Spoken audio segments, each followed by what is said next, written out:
অনুরাগের ছয় আজকের পর্বে আপনারা দেখতে পারবেন সুদীপা এক জায়গায় বসে চা খেতেছিল আর মন খারাপ করে বলতে থাকে, ওই বাড়ির কেউ আমাকে একবারও খোঁজ নিল না, একটা ফোনও করলো না।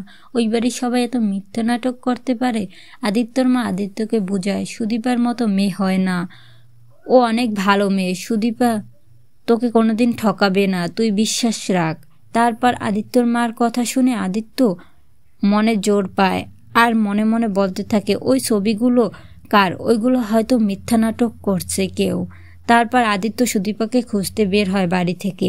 তারপর পুলিশের কাছে যায়, পুলিশকে নিয়ে সুদীপাকে খুঁজে বের করে। তারপর আদিত্য সুদীপার কাছে যায় আর সুদীপা বলে, সরি মিস্টার চৌধুরী, আমি বাড়ি ফিরবো না। তারপর আদিত্য সুদীপাকে বলে, আমি হাত জোর করে ক্ষমা চেয়ে নিচ্ছি, আপনি বাড়ি চলুন। তারপর সুদীপা বলে, মিস্টার চৌধুরী, আমার কাজ আমাকে করতে দিন, আপনি এখান থেকে চলে যান বাড়ি।